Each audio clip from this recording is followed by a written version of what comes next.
के ठटो मां ॾींदासीं। ठटे झिरक वेझो ॻोठ मोहम्मद ख़ास खेलीअ भरिसां ॿ नारियूं बरसाती पाणीअ में ॿुॾी फौत थी वियूं आहिनि। अहम ख़बर अव्हां खे ॾियूं पिया। झिरक वेझो ॻोठ मोहम्मद ख़ास खेलीअ भरिसां ॿ नारियूं बरसाती पाणीअ में ॿुॾी फौत थी वियूं आहिनि। वधीक अपडेट मालूम कंदासीं। असां सां टेलीफोन लाइन ते मौजूद आहे KTN न्यूज़ रिपोर्टर महबूब बिरोही। जी महबूब, वधीक अपडेट कजो।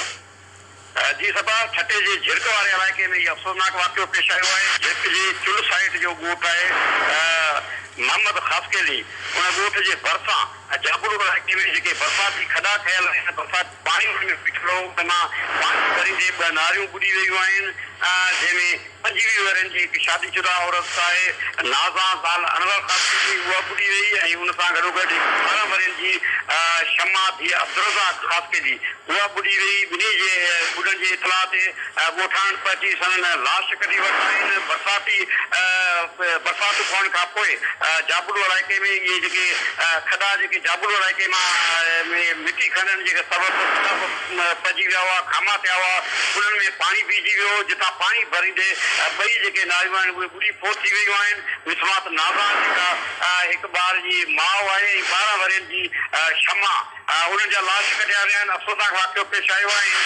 हिकु ई घर सां ॿुधायो वञे थो ॿिन्ही जा लाश जी ॻोठ पचाया विया आहिनि त घर में पहिरां वारो मंज़र बर्पा थी वियो आहे। ॿिन्ही औरतुनि जा लाश मक़ामी ॻोठाणनि कढी वरिता आहिनि ऐं ॿिन्ही औरतुनि जी फौत थियण जी तस्दीक बि ॻोठाणनि करे छॾी आहे, जिन जा लाश ॻोठ पचण ते कहराम मची वियो आहे। जी महबूब बिरोही, अपडेट करण लाइ अव्हां जी महिरबानी।